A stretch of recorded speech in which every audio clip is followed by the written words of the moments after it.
Baik, selamat sahabat kepada Bapak Ibu, anak-anak muda sekalian yang saya banggakan. Secara khusus tamu-tamu kami yang bergabung pada sahabat yang ini, semoga sahabat ini menjadi berkah. Dan itu kata Tuhan, sahabat is a blessing. Why we come to this church, we realize that today is a blessing. Kalau saya perhatikan tadi waktu jam 9 sahabat, banyak anak-anak muda yang membuka-buka HP. Berkatakanlah dulu, pada jam khotbah ini, tutup dulu HP-mu dan perhatikan hanya paling saya dan khotbah mungkin tidak menjawab. Only entertainment integration. I will close myself.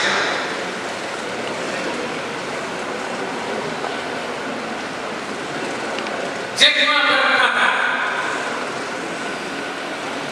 tapi coba lihat sambil kiri kanan masyarakat ini. Tolong dengar dengan saudara, supaya dapat berkat saudara. Bangun.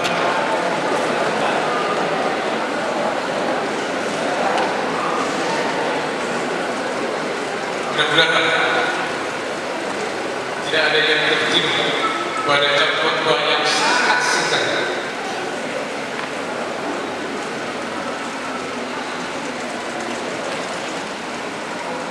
Jack Ma berkata, nothing is free. If you want to be successful, you have to pay the price. Nothing is easy. Easy means you have to think different and you have to do different. Sering sekali karena hal mudah, gampang itu, apa susah itu. Tapi coba kita pikirkan, kalau hal yang mudah ini, hal yang sederhana ini kita lakukan, kita buktikan dengan cara yang berbeda, pasti kita menjadi terkenal. Aduh, minta tolong dulu kepada istri saya tercinta, saya bujur dulu.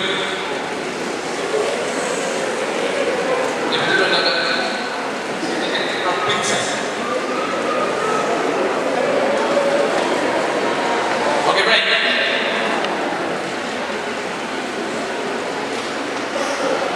Pernah seorang berkata begini kepada saya, menjadi seorang pengusaha jangan langsung kau pikirkan yang besar-besar. Coba bisa kau pikirkan banyak raw materialnya yang terdapat di daerahmu, olah dengan cara yang berbeda, pasti akan terkenal. Kalau saya pikir, saya coba terus apa namanya yang datang sembilan, tapi nama kamu ini terkenal sampai ke seluruh pelosok Indonesia.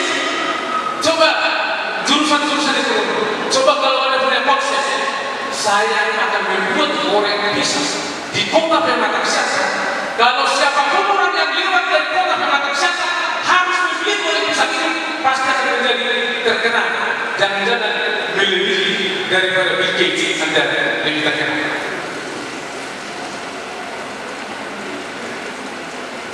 Harus ada yang kita kembangkan. Itu dia katakan nothing is free. Anda boleh anak-anak orang hebat, kita tidak bawa dan mengorbankan. Harus kau korbankan tidak?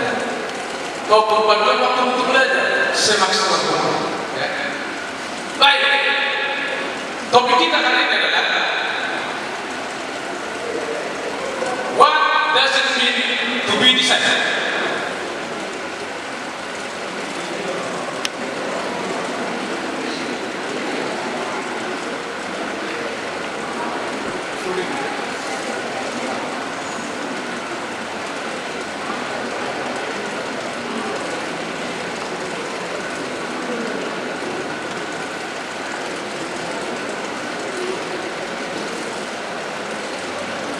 Baik, terima kasih. Supaya bisa ada identitas berbeda.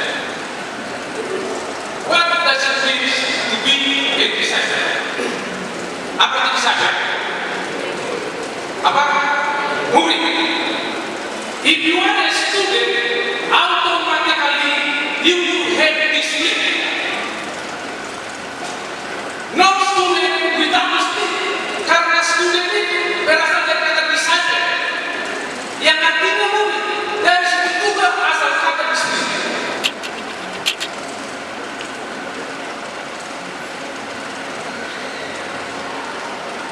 Tadi sudah dibacakan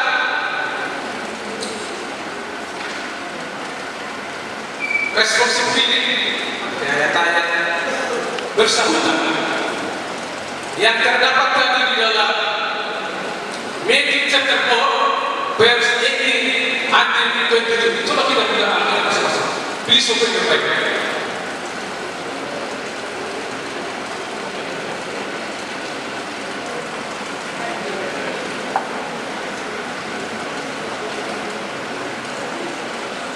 Kita ikuti cerita ini. Mudah-mudahan baterainya cas sampai jam 12 ya. Saya harap. Sebagaimana Yesus berjalan di samping danau Galilea, di Alkitab bahasa Inggris ditulis sini, tapi diterjemahkan di sampingnya danau. Ada yang benar dalam bahasa Inggris. Saya tanya tadi masyarakat, karena tidak pernah kita ke danau Galilea, yang sekarang Pak laut itu danau. Bapak Ibu asing. Tapi itu lebih sukses. Dia melihat dua bersaudara, Simon yang dinamakan Petrus dan saudaranya Andreas. Mereka menyeberkan jalan di danau karena mereka adalah seorang penangkap ikan. Saya mau bertanya kepada semua kita, adakah orang tua kita seorang nelayan? Berarti kemungkinan tidak ada kita ini yang tinggal di pinggir danau atau di pinggir pantai. Lalu yang ke-19 berkata, datanglah, ikutlah aku. Yesus katakan, dan saya akan membuat engkau menjadi penjala orang-orang penjala manusia. Etwa saat itu juga mereka meninggalkan jalannya dan begitu. Bisakah kita bayangkan?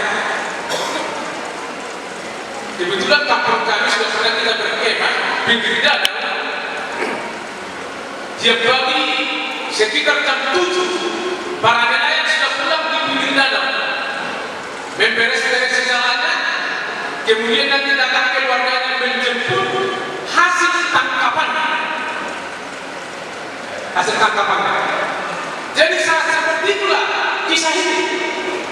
Yesus pergi ke danau Galilea. Dia lihat ada beberapa nelayan pulang dari menangkap ikan, sebagian membereskan jalan. Lalu yang pertama kali dia jumpai Simon dan Andreas. Ini bersaudara atau beradik. Begitu Yesus katakan, "Come and follow me. I will make you the fisher of men." Tanpa pikir panjang, kedua bersaudara ini mengikuti Yesus.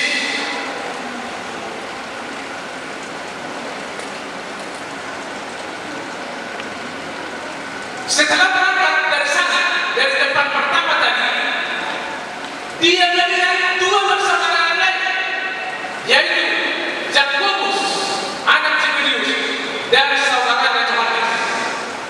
Mereka berada di dalam bot bersama orang tuanya Zebedeus, membereskan atau mempersiapkan jalan. Yesus memanggil mereka, dan segera mereka meninggalkan bot dan meninggalkan orang tuanya dan mengikuti Yesus. Luar biasa. Begitu Yesus katakan, ikutlah, langsung mereka tinggalkan. Orang tuanya pun sampingnya langsung ditinggalkan. Langsung ditinggalkan. Apa yang mendasari sehingga mereka langsung mau menerima kehidupan Yesus.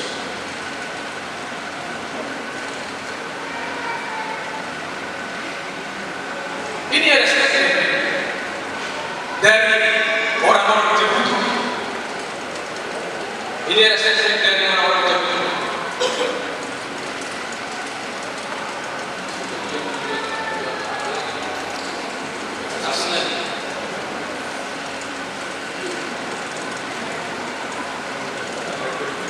Jadi perusahaan di sini. Oke, coba lihat ini.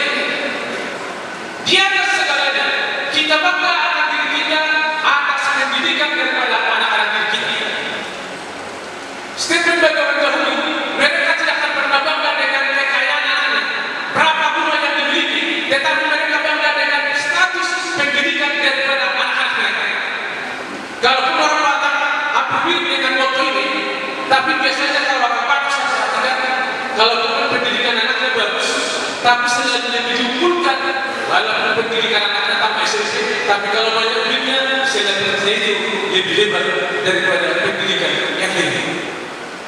Setuju atau tidak? Tapi begitulah secara empiris menurut apa yang saya lihat.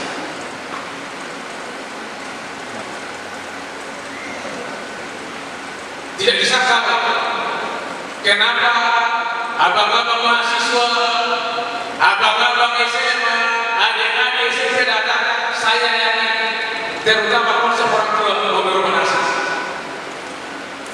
Saya pastikan mau merubah nasib.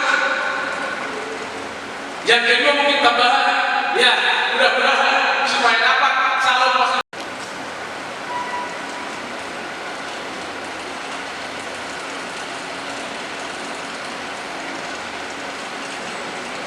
Kalimat ini,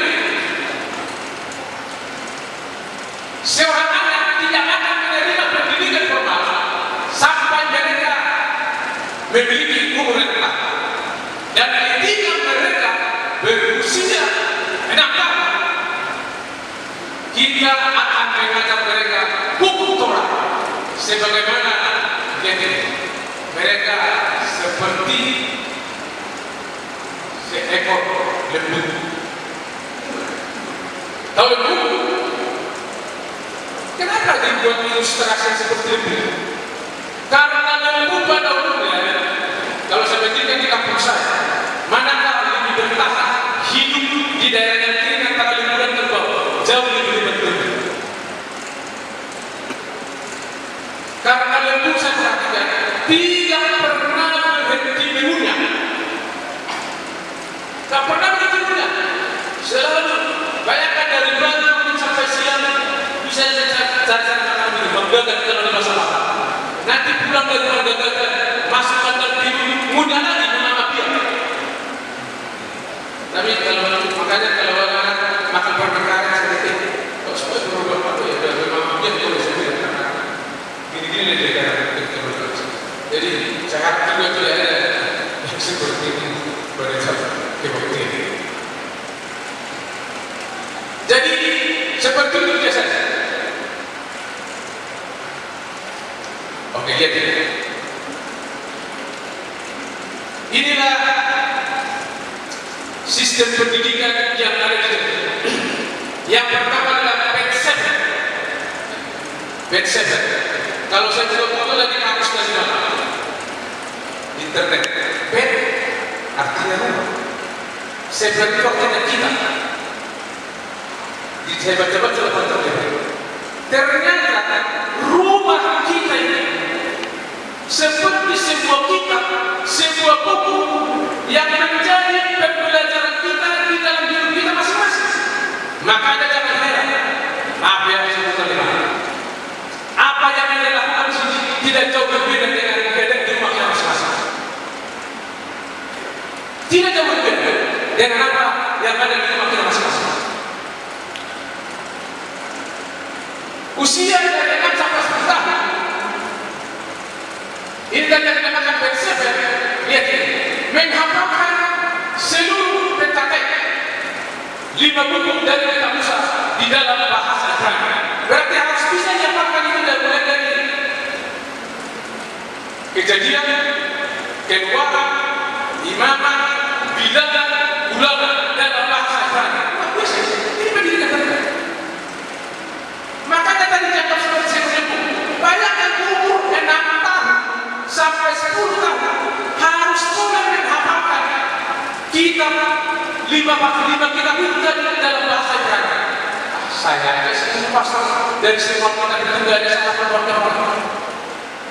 Ya kalau kita coba dulu saja, apa dulu sesuatu pilih dari mana saja, dari kitab tidak nggak sanggup saja.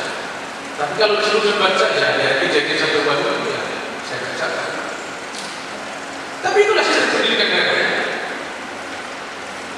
Lalu yang kedua, setelah lolos dari tahap pertama tadi, mungkin kalau di kita SD, baru berangkat kepada Petmitras. Saya juga di kampus. Mitras itu dibuat sama dengan madrasah. Ya. Madrasah, rumah pembelajaran. Menghafalkan semua perjanjian lama dalam bahasa Ibrani. Menghafalkan semua perjanjian lama dalam bahasa Ibrani. Di sini yang paling mengingat ujian ini. Kalau sini nggak boleh datang di sini, seperti biasa. Lalu saya baca keterangan. Pendidikan juga apa ini? Yahudi. Di bawah itu begini. Kalau ada pertanyaan sama guru, harus dijawab dengan pertanyaan juga. Saya ulangi. Kalau ada pertanyaan seorang guru, harus dijawab dengan pertanyaan juga. Saya sudah guru juga tentang. Kalau disuruh misalnya, mari kita buat soal kita belajar. Membuat soal 12 soal, terkadang waktu saya 2 jam tak cukup. Tapi kalau memeriksa saya betul jawabannya yang 12 soal, 5 menit tidak sampai. Itu menandakan jauh lebih sulit membuat soal daripada menjawab. Jauh lebih sulit membuat soal daripada menjawab. Jadi misalnya kalau ada pertanyaan, apa dulu? Guru sini berapa 5 tambah 5? Jangan kau tambah 10. Harus kau jawab dengan pertanyaan juga. Berarti bisa bertanya berapa akan 100? Kan jauh lebih tinggi tingkat pemikiran kita apabila ada pertanyaan tapi dijawab juga dengan pertanyaan. Makanya sedemikian di sini yang proses yang paling panjang. Seorang pemimpin harus jaga. Ini proses. Apabila tadi tidak tulus ini, tidak boleh lanjut kepada tahap. Maka tadi pertanyaan dijawab dengan pertanyaan. Hal yang sama juga Yesus lakukan. Amin.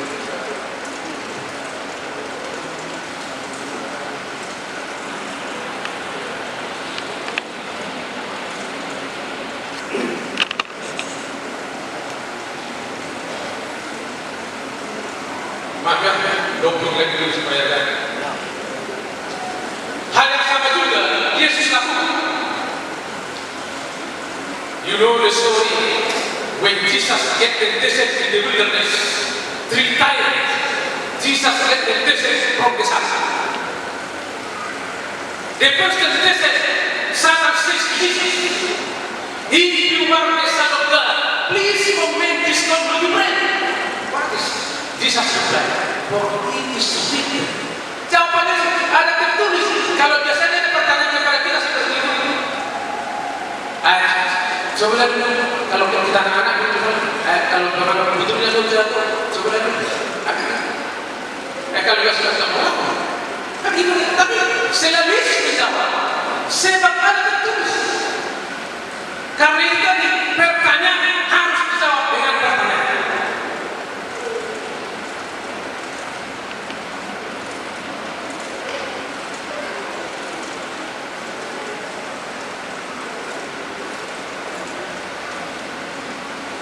Baik,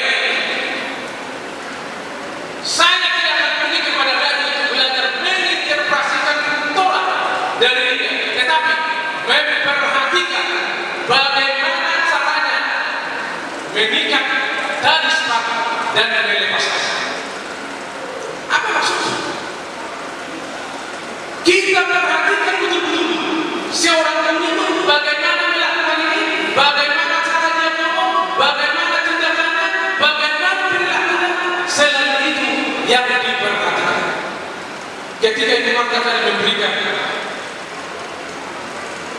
apa dari teman-teman berumah tangga hampir separuh daripada pelajaran ini dibagian separuh.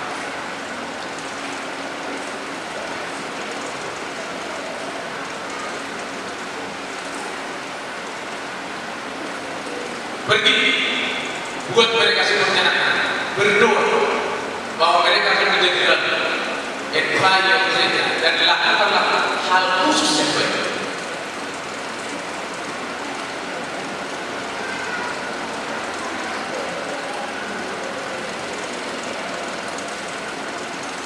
Kembali tadi ayat bersaksi sudah saya bacakan tadi. Saya bacakan tadi. Yesus berjalan memanggil Petrus dan saudaranya. Mereka menyebarkan jalan di dalam karena mereka adalah seorang penjalan yang nelayan. Dan itulah Yesus katakan, saya akan membuat engkau menjadi penjalan manusia. Saat itu juga mereka meninggalkan jalan dan menuju menjadi pertanyaan, mengapa keempat tadi mau langsung meninggalkan pekerjaan? Saya ceritakan sedikit dari apa yang saya baca. Pada zaman itu pekerjaan nelayan bukan merupakan pekerjaan ini. Kalau ada nelayan bukan orang miskin. Kenapa? Karena rata-rata penghasilan mereka tiap hari. Mereka punya kapal sendiri, tentu punya modal. Tentu punya modal. Biasanya, sorry lah dulu saya dengar. Kalau saya perhatikan ada KKN, siapa yang mau ikut? Kalau ada panggilan, ya maaf kata. Karena biasanya oleh karena faktor ekonomi, ya, oleh karena faktor ekonomi. Makanya hidup kalau orang berkata hidup miskin, langsung seperti masuknya perkataan itu dari otak saya sampai ke hati saya, karena saya dilahirkan dalam miskin. Karena saya dilahirkan dalam miskin. Lalu ketika saya baca statement, ya anak muda perhatikan, sama-sama. Mudah-mudahan, mungkin kalau saya sendiri dulu saya dengar dalam hati saya, mungkin sudah jauh lebih hebat daripada sekarang saya. Statement itu berkata begini, when you walk in purpose, that is not your mistake. But when you die in purpose, that is your mistake. Ini kita sudah. Ketika kita mati dalam kemiskinan, itu bukan salah kita. Tetapi kalau kita mati dalam kemiskinan, itu salah kita. Karena Tuhan memberikan kesempatan panjang kepada kita merubah hidup ini.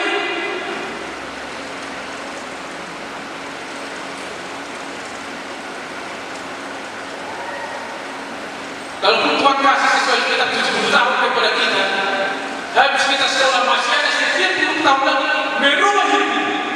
Tergantung di tangan kita. Jadi pekerjaan lain bukan pekerjaan miskin. Bukan karena orang miskin lalu apa yang dikatakan Yesus sehingga mereka dapat.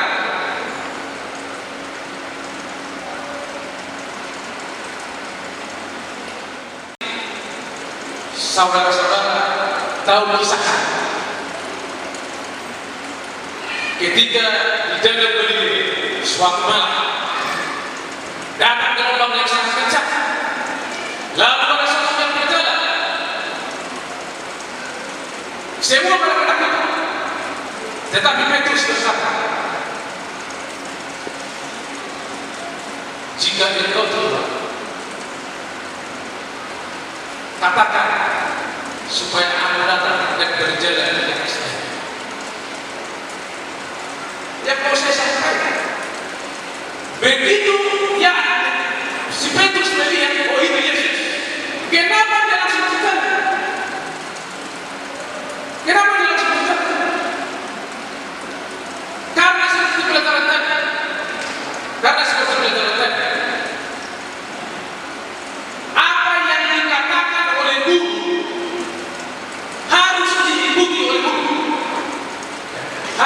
dimiliki oleh beliau.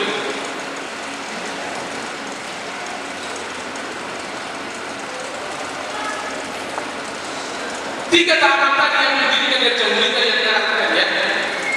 Kalau tidak lolos tadi kedua tahap kedua tidak sanggup mengikuti, mungkin karena kemampuan kurang, maka nanti sang rabi memanggil. Nah, mari pulanglah. Kalau dituliskan di sana beranaklah. Kalau bahasa sekarang memoli. Bantulah orang tua. Pada umumnya orang jauh.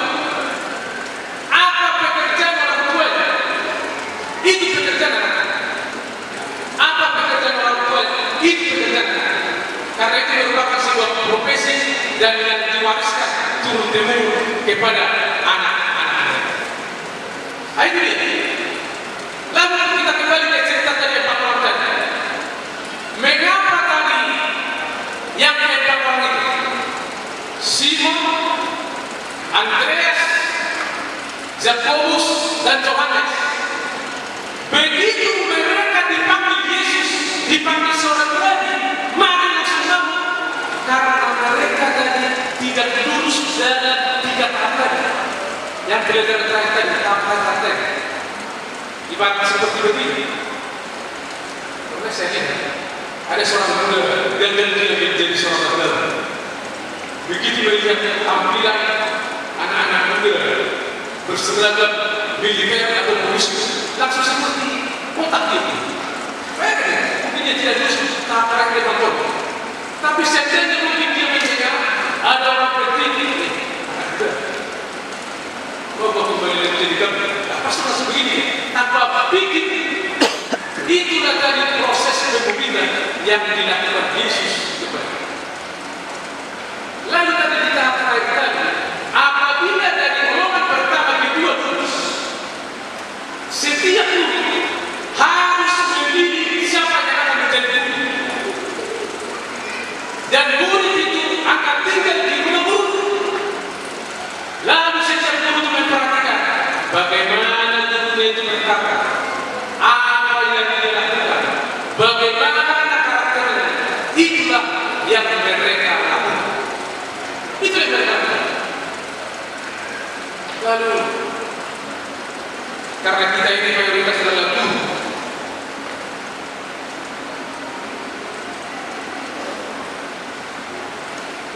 dalam hati kecil saya bertanya kepada diri saya, jangan-jangan Tuhan,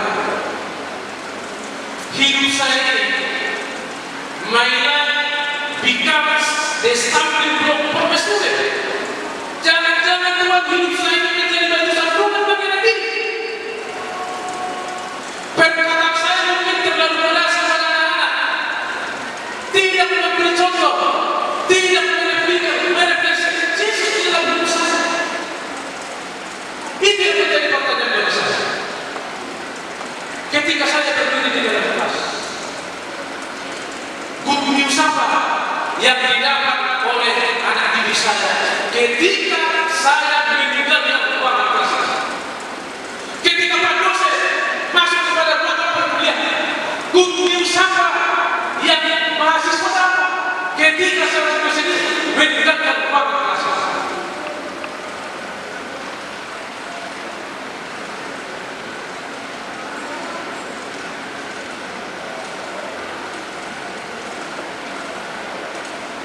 Itu mungkin ada sebab berkata Alkitab dalam Ujian Paulus, not many of you soon become teachers. Jangan banyak di antara kamu menjadi guru, because you know we who teach will be judged more strictly.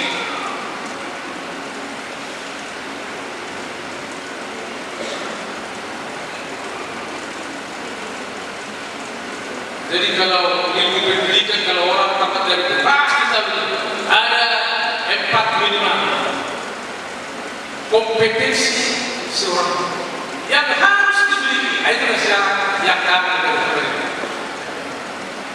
Datang dari pemerintah.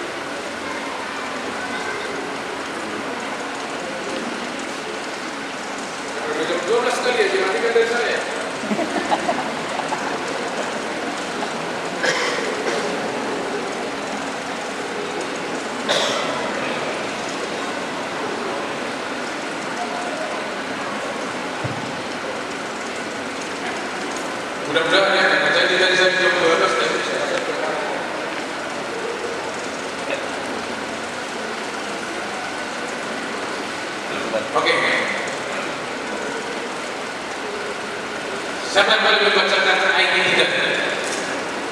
Oke, open your Bible, Job 15:16.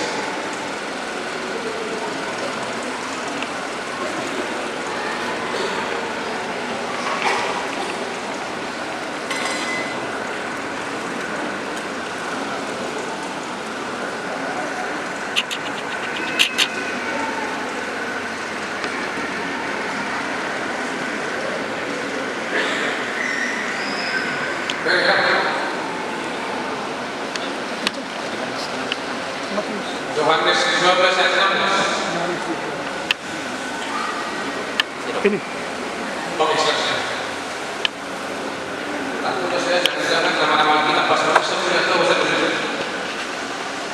Yohanes 15 ayat 16. Dan kami memilih ketaatan dari kami, karena berjalan katamu, tetap tetap supaya kamu pergi dan dimasukkan hukum dan hukum tetap, supaya apa yang kami tidak terapa dan aku diberikan kepadamu.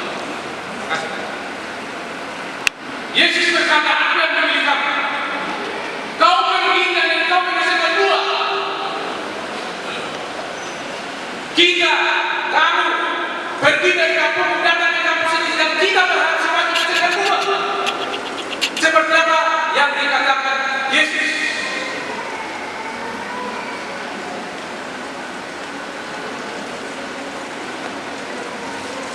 Ada 7 janji yang diberikan Yesus.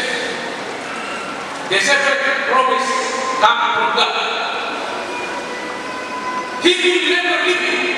Dia tidak akan pernah meninggalkan kamu.